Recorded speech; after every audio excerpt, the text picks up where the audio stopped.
Good evening. Once again, my name is Skip Lehman, and welcome to the Ford Motor Company Hamilton Watch Fly-In Theater. Tonight is a very, very special night. We're actually going to start a little bit earlier tonight because we have so much fun stuff to talk about with one of the funnest guys I've met in a long time. It's my great, great pleasure to welcome to AirVenture and introduce filmmaker Mr. George Lucas.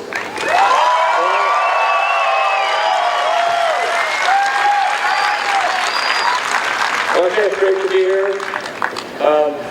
My friend Harrison Ford told me about this for years and years, and it's great to finally be here. So, the way the night's going to run now, just so you know, we're going to talk for about 20 minutes or so, and then we're going to show this most amazing trailer you've ever seen, and we actually, George, honored all of us in EAA by selecting EAA last night to be the world premiere of the trailer for the new movie Red Tails. And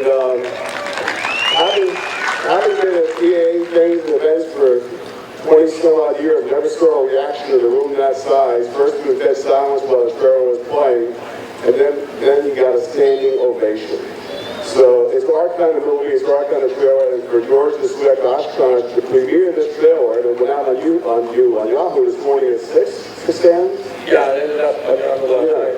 And Yahoo had an exclusive on it after we had it, so we can all be very, very proud. So, George, I know this is a way to move up. Tell me about this spectacular movie and how long you've been working on it. Well, I started working on this 23 years ago. A friend of mine who was an aerial photographer, George Hall, told me the story, and I was so excited about it that I immediately went out and bought the rights and started working on a screenplay.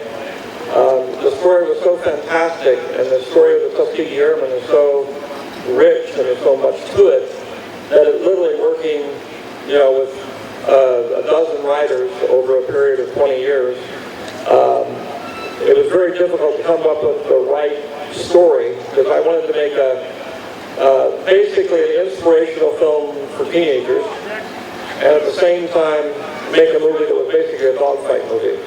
Because I'd never really seen a good dogfight movie except back in the old days during Flying Leathernecks and movies that were made during World War II. I think doing the Star Wars films, I learned ways of creating dogfights and doing that sort of thing that I wanted to really explore in a story like this. So it took us a long time to get the script right and get it to where it was basically a very small story about a bunch of kids in their early 20s who, end up in a lot of aerial combat. And it's a movie about pilots. And so we also have been coming here. I haven't been coming here for years, but the producer and a lot of our staff has been coming here, and we've used some pilots here for advisors and that sort of thing. So there's a certain connection between us and Oshkosh. I also said to George told me, or Rick told me earlier today, that 99% of the people in this world never heard of Tuskegee Airmen. And I said, well, you're not going to find out at Oshkosh. Has anybody here not heard of Tuskegee Airmen? See? And that's just like, this is There's one over there. Actually. Okay, the boy or girl, man or woman, security, throw her out. Don't make a liar out of me. It's a 10-year-old. Okay, that's okay. And isn't that a shame? And 88% of the blacks in this world, the African Americans, I've never heard of the Tuskegee Airmen. That's amazing. Yeah, no, it's Tuskegee Airmen is a story that really has been untold, and it's really an amazing, American kind of story about heroes who did great things during the war, but nobody's ever written about them. I mean, people have written about them, but nobody's ever made a movie about them. And so this was my chance. And the film has got an hour's worth of dogfighting in it, so it sort of satisfies my need that I guess I've displayed in all Star Wars films. Taken everything from the trench runs to the beginning of Attack of the Clones and put it all together in one movie and changed all those spaceships, P-51s and Messerships. Yeah. Now,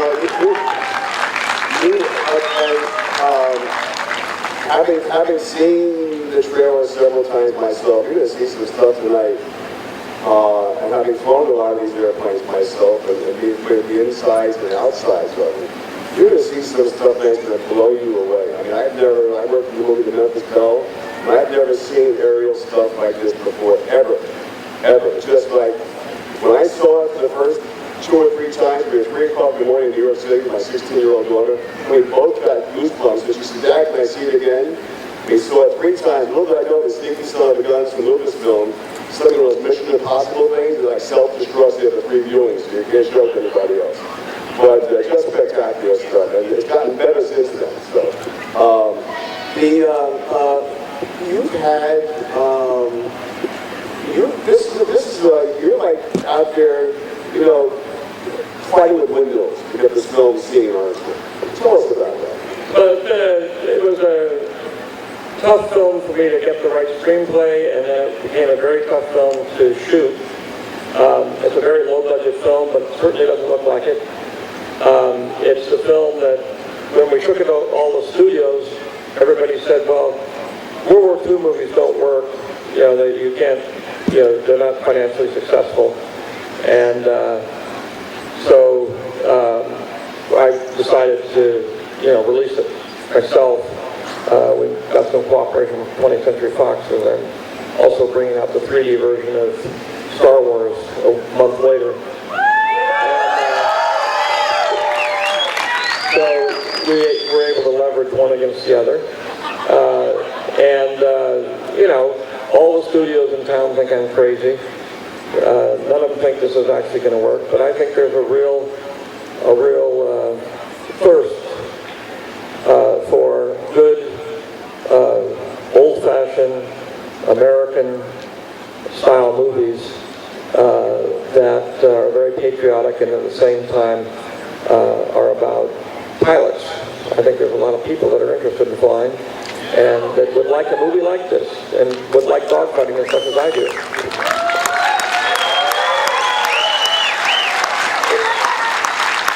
And just as important, it's a very, very inspiring story. It's a sign of the times that a lot of us weren't around in those days, and we didn't see the kind of segregation there was. I mean, the U.S. Army Air Corps was the first military organization that used integrated the troops in some instances, and the rest of the military wasn't integrated to a troop many years later. So it was the beginning of something. And somebody last night who was in the screening was made a very profound statement. And it was, and I heard a lot of fun stuff, but the one I heard was to me, Steve, very profound, said the Tuskegee Airmen did more for the cause than Rosa Parks. They probably started, didn't they? Yeah, it was the beginning of what we call the modern civil rights movement, was the Tuskegee Airmen, and that they worked very hard to integrate the armed forces, especially the Army Air Corps. And they did it, what part of what the movie's about. They did it because they did such a great job, and they did a great job because they brought the pilots of the bombers back, and that was their focus.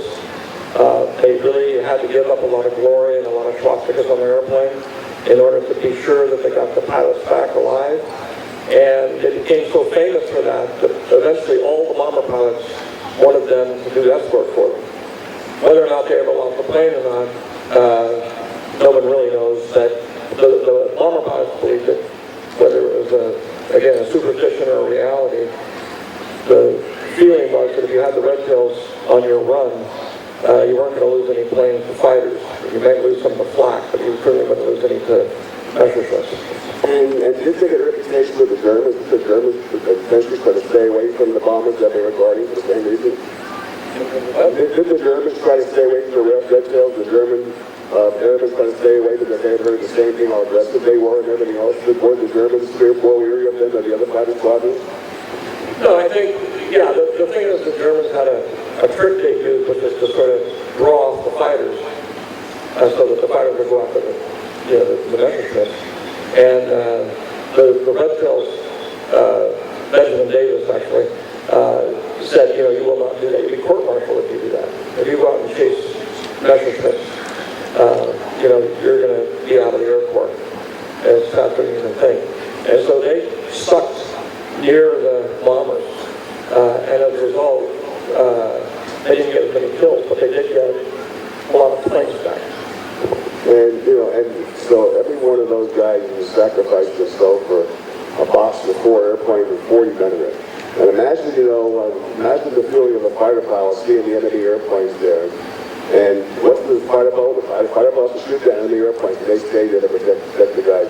You said something else earlier today. I think you said it's like American graffiti with airplanes. It's like American graffiti with airplanes. Oh, it is kind of. It's about a bunch of kids, all in their early 20s, and instead of having fast cars, they have fast airplanes. The other part of it is, which is more of my putting things into it, is that the great days of the knight in shining armor, which turned into the cavalry and the aristocratic group of warriors that were in the cavalry, who up until World War I were the elite of the fighting corps, and then in World War I, the pilots took over that mantle and became the elite of the fighting corps with the pilots. And that lasted up through World War II. And the thing that happened in World War II, which is part of what the movie's about, is with the invention of jets, it began to erode the whole concept of dogfighting.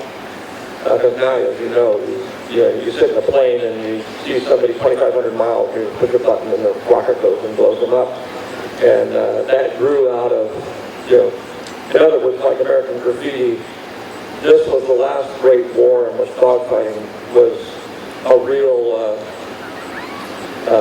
I don't know, they call it a blood sport, but a real challenge of wits and dexterity and courage. Because once you got to the Korean War, it became more of a, they'd send up a missile, and the job wasn't to chase somebody, the job was to get away from somebody. And that's gotten worse and worse and worse, where now it literally is, we don't really have dogfights the way we used to. And the ones we do have are way so sophisticated that it doesn't have the same gut-wrenching reality that we had during World War II. So that's one of the reasons I did it, because it's kind of a nostalgic look at a world that was on its way to what we know as the modern world and modern warfare. We were out walking around the Warbirds today. It was the P-40 there, and the old Flying Tiger, the yellow AVG markings. I happen to mention that. And I just as a pretty astute student of aviation history, especially World War II aviation history. And what George told me, I didn't realize is that the first planes that were given, you tell the rest of the story, what were the first planes they got? The Tuskegee Airmen? They were the old Flying Tiger airplanes. Yeah, they were. So imagine these overall airplanes that are flying in China, Burma, India, with the Chinese Free Air Force since 1941. Yeah, the P-40s were kind of ragged. And, I made the movie primarily because of the 262 and the Mustang. I love Mustangs. I have all my life. And I like machines. I don't fly, I like cars, but I do like machines. So you like Mustang cars is what you're saying, right? Yeah, I got involved in cars, and I bounced off so many walls and risked my life so many times, I decided that if I got into airplanes, I wouldn't bounce off the ground as well as I bounced off walls. We also heard last night that when he was 19 years old, he volunteered to sweep out the shop with Carol Shelby.